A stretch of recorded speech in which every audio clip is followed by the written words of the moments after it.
ஓம் சாந்தி 21/9/2022 சாக்கார முரளி.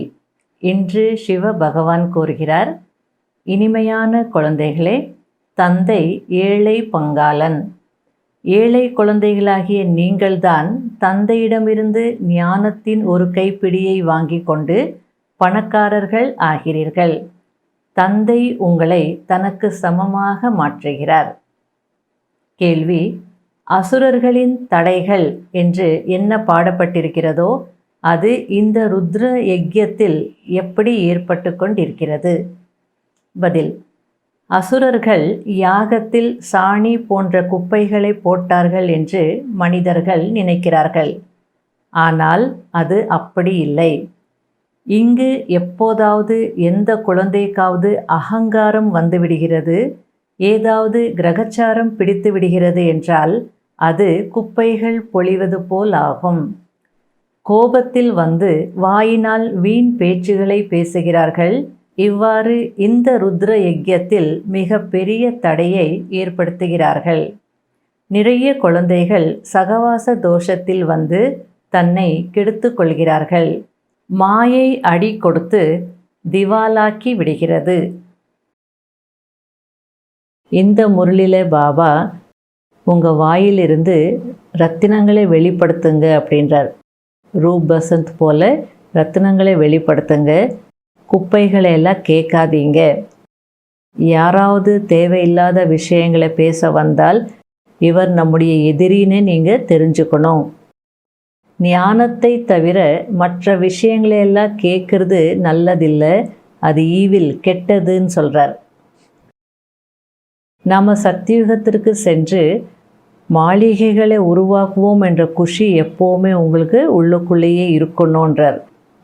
இங்கே செங்கல் சுவர் இருக்கிற மாதிரி அங்கே தங்கத்தின் சுவரெல்லாம் இருக்கும் அப்படின்றார். நீங்கள் தங்க புத்தியுடையவராக மாறிடுறீங்க, அதனால் மாளிகைகளை கூட தங்கத்தினாலேயே உருவாக்குறீங்க. பாபா கர்மம், அகர்மம் மற்றும் விகர்மத்தின் விளைவுகளை புரிய வைக்கிறார்.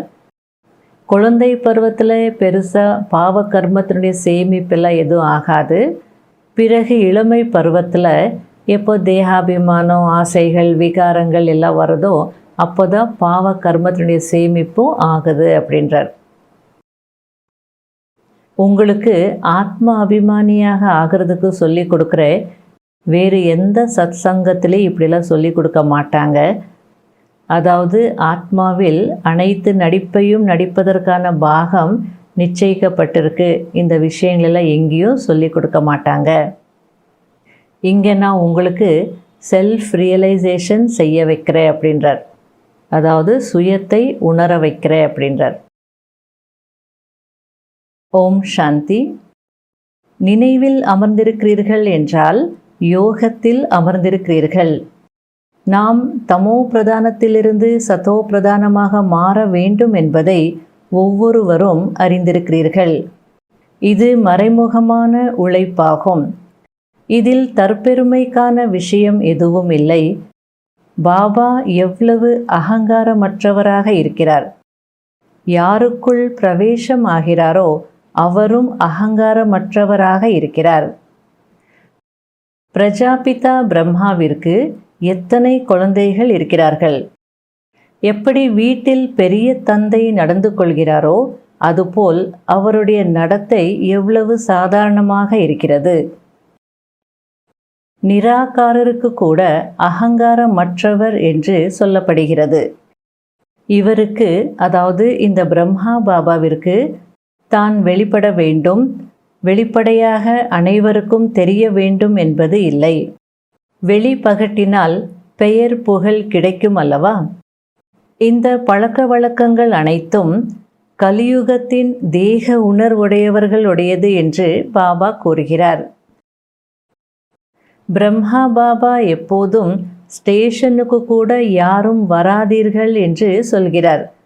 எந்த கூச்சல் குழப்பமும் வேண்டாம், என்னை மறைமுகமாகவே இருக்க விடுங்கள், இதில்தான் ஆனந்தம் இருக்கிறது என்று சொல்கிறார். அதாவது பிரம்மா பாபா சேவைக்கு போவார், பாம்பேக்கு போய் கிளாஸ் பண்ணுவார், டெல்லிக்கு போவார். அப்போல்லாம் ஸ்டேஷனில் வெல்கம் பண்ணுறதுக்கு கூட மாலையோடு வருவாங்க. ஆனால் அதெல்லாம் பாபாவுக்கு, பிரம்மா பாபாவுக்கு பிடிக்காது. ஸ்டேஷனுக்கு கூட யாரும் வராதீங்க, இந்த கூச்சல் குழப்பம்லாம் வேண்டாம் அப்படின்னு சொல்லுவார். என்னை குப்தமாகவே இருக்க விடுங்க அப்படின்னு வர. பொதுவாக ஏழைகள் மீது இரக்கம் ஏற்படுகிறது. எனவே பாபா ஏழைகள் மீது இரக்கம் காட்டுகிறார். ஞானத்தினால் கையை நிரப்பி விடுகிறேன், நீங்கள் பணக்காரர் ஆகுங்கள். மற்றபடி பணக்காரர்கள் ஞானத்தில் நிலைப்பது கடினம். இந்த ஞான மார்க்கத்திற்கு அவசியமும் இல்லை. உலகத்தில் நிறைய தானம் செய்பவர்களின் பெயர் செய்தித்தாள்களில் வெளிவருகிறது. இங்கே ஏழைகள் தானம் செய்கிறார்கள். எனவே அவர்களுடைய பெயரை செய்தித்தாளில் போட வேண்டும். ஒரு பிடி அவல் கொடுத்து மாளிகையை அடைந்து விடுகிறார்கள். இங்கே நீங்கள் அழியாத ஞான ரத்தினங்களை பெற்று தானம் செய்கிறீர்கள். உடல் மனம் பொருள் அனைத்தையும் அர்ப்பணம் செய்கிறீர்கள் என்றால் அதனுடைய பலன் கிடைக்க வேண்டும். இங்கே நீங்கள் பாபாவின் முன்பு அர்ப்பணம் செய்கிறீர்கள் என்றால் கடைசியில் யார் பணக்காரர்கள் ஆகிறார்களோ அவர்களிடம் சென்று பிறவி எடுப்பீர்கள். பிறகு நீங்கள் அங்கே மாளிகைகள் கட்டுவீர்கள். மற்றபடி உலகம் இதுதான். அதாவது சொர்க்கம் மேலே இருக்குன்னு சொல்லுவாங்க இல்லையா, அதுக்கு பாபா சொல்லிகிட்ருக்கிறார். இங்கேயே நீங்கள் மாளிகைகளை உருவாக்குவீங்க, இதே உலகம்தான். ஆனால் உலகம் மாறும், மேலே ஒன்றும் இருக்காது அப்படின்றார். பாபா கர்மம் அகர்மம் விகர்மத்தின் விளைவுகளை புரிய வைக்கிறார். இந்த ராவண ராஜ்யத்தில் மனிதர்கள் எந்த கர்மம் செய்தாலும் அது பாவ கர்மம் ஆகிவிடுகிறது. இளமை பருவத்தில்தான் கணக்கு வழக்கு ஏற்படுகிறது. சிறிய குழந்தைகளுக்கு எதுவும் சேருவதில்லை. அதாவது சின்ன குழந்தைகளுக்கு பெருசாக கணக்கு வழக்கெல்லாம் ஏற்படாது. அந்த விகாரத்தினுடைய ஆசைகள், தேகாபிமானம் அதெல்லாம் வரும்போது தான், இளமை பருவத்தில்தான் அந்த பாவ கணக்கெல்லாம் ஸ்டார்ட் ஆகுதுன்னு சொல்கிறார். குழந்தைகளாகிய உங்களுக்கு பாபா ஆத்ம அபிமானியாக ஆகுவதற்கு கற்றுக் கொடுக்கிறார். வேறு எந்த சத்சங்கத்திலும் உங்களுடைய ஆத்மாவில் அனைத்து நடிப்பையும் நடிப்பதற்கான பாகம் நிச்சயிக்கப்பட்டிருக்கிறது என்று சொல்ல மாட்டார்கள். ஆத்மா ஒரு சரீரத்தை விட்டுவிட்டு இன்னொன்றை எடுத்து நடிக்கிறது. ஆத்மாதான் காதுகள் மூலமாக கேட்கிறது. இப்போது உங்களுக்கு செல்ஃப் ரியலைசேஷன், அதாவது சுயத்தை உணர வைக்கப்பட்டிருக்கிறது. இது 84 பிறவிகளின் அழுகிப்போன உடல்.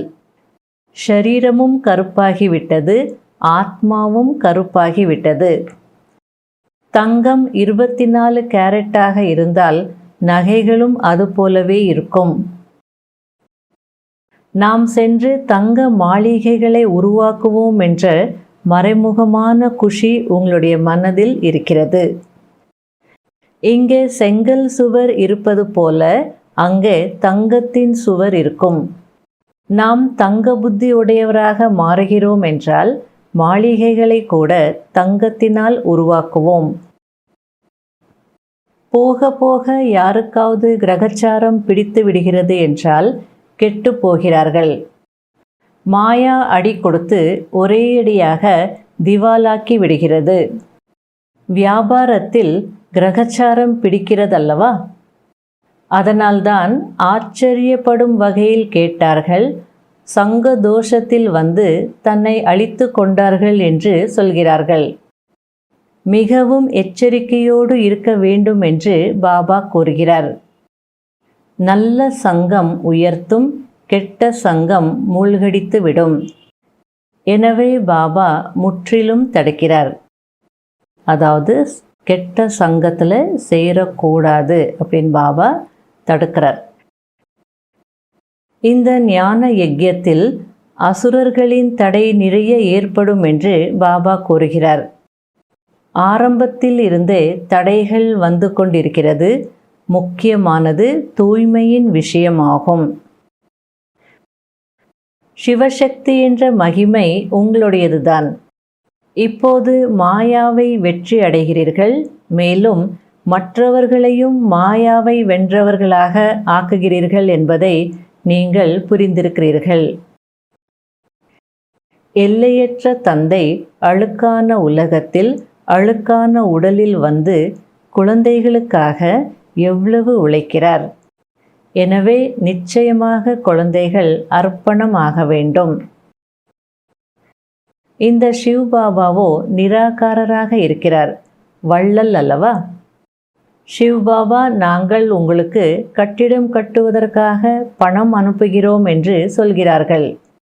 நான் நிராகாரன் என்றால் நிச்சயமாக பிரம்மா மூலமாக தான் செய்வேன். உங்களுக்காக கட்டுங்கள் என்று டைரக்ஷன் கொடுக்கிறேன். மற்றபடி நான் கொஞ்ச நேரத்திற்காக வந்திருக்கிறேன், பிறகு நிர்வாண தாமத்திற்கு சென்று விடுவேன். எவ்வளவு அன்பாக புரிய வைக்கிறார். எவ்வளவு எளிதான விஷயம். தேகம் உட்பட தேகத்தின் அனைத்து உறவுகளையும் தியாகம் செய்து ஒரு தந்தையை நினைவு செய்யுங்கள். சுயராஜ்யத்தை அடைய வேண்டும் என்றாலும் அடையுங்கள், பிரஜா பதவி அடைய வேண்டும் என்றாலும் அடையுங்கள். உங்களுடைய முயற்சியை பொறுத்து இருக்கிறது. நீங்கள் ரூப் பசந்தாகி சதா வாயிலிருந்து ரத்தினங்களை வெளிப்படுத்துங்கள். குப்பைகளை கேட்கவும் கூடாது. இவர் நம்முடைய எதிரி என்று புரிந்து கொள்ளுங்கள். ஞானத்தை தவிர மற்ற எல்லா விஷயங்களையும் கேட்பது கெட்டது. நல்லது. இனிமையிலும் இனிமையான காணாமல் போய் கண்டெடுக்கப்பட்ட செல்ல குழந்தைகளுக்கு மாத் பிதா பாப் தாதாவின் அன்பு நினைவுகள் மற்றும் காலை வணக்கம். ஆன்மீக குழந்தைகளுக்கு ஆன்மீக தந்தையின் நமஸ்காரம். கடைபிடிக்க வேண்டிய முக்கியமான சாராம்சம். ஃபர்ஸ்ட் பாயிண்ட், முதல் அவகுணமான தேக அபிமானத்தை நீக்கி முழுமையிலும் முழுமையாக ஆத்ம அபிமானி ஆக வேண்டும். செகண்ட் பாயிண்ட், தந்தையிடமிருந்து என்ன அழியாத ஞான செல்வம் கிடைத்து கொண்டிருக்கிறதோ அதை தானம் செய்ய வேண்டும். தந்தைக்கு சமமாக அகங்காரமற்றவர் ஆக வேண்டும். வாயிலிருந்து ரத்தினங்கள் வெளிவர வேண்டும். தீய விஷயங்களை கேட்க கூடாது. வரதானம். இரக்க பாவனையை வெளிப்படுத்தி துக்கம் மற்றும் வேதனை நிறைந்த உலகத்தை மாற்றக்கூடிய மாஸ்டர் மர்சிஃபுல், அதாவது மாஸ்டர் கருணை நிறைந்தவர் ஆகுங்கள். இயற்கையின் அலைச்சலில் எப்போது ஆத்மாக்கள் கதறுகிறார்களோ அப்போது கருணை மற்றும் இரக்கத்தை வேண்டுகிறார்கள். அப்போது தன்னுடைய இரக்கம் நிறைந்த சொரூபத்தை எமர்ஜ் செய்து அவர்களுடைய கூக்குரலை கேளுங்கள். துக்கம் மற்றும் வேதனை நிறைந்த உலகத்தை மாற்றுவதற்காக உங்களை நிரம்பியவர்களாக ஆக்கிக்கொள்ளுங்கள்.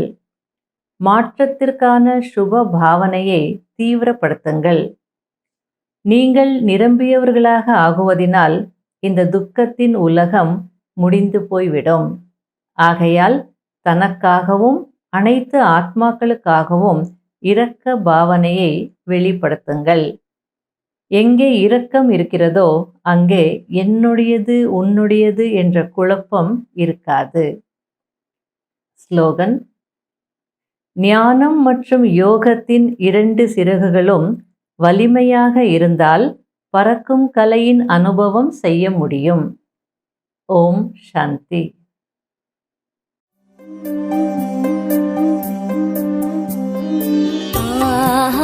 எனது பாக்யமே பாபா உன் அன்பு கிடைத்ததே.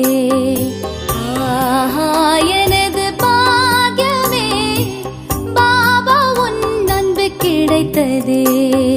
கடலே கடலே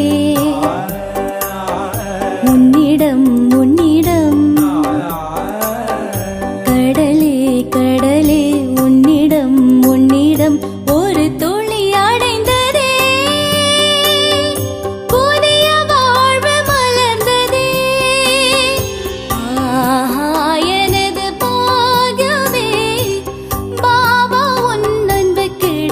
கிடைத்ததே.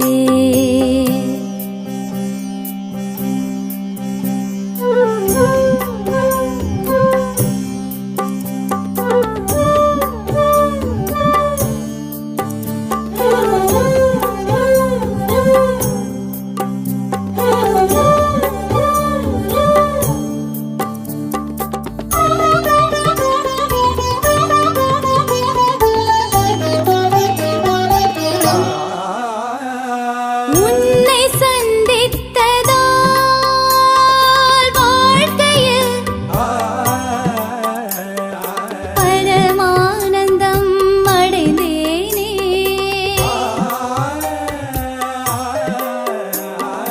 உன்னை சிந்தித்ததால் இதயத்தில் பேரானந்தம் அடைந்தேனே.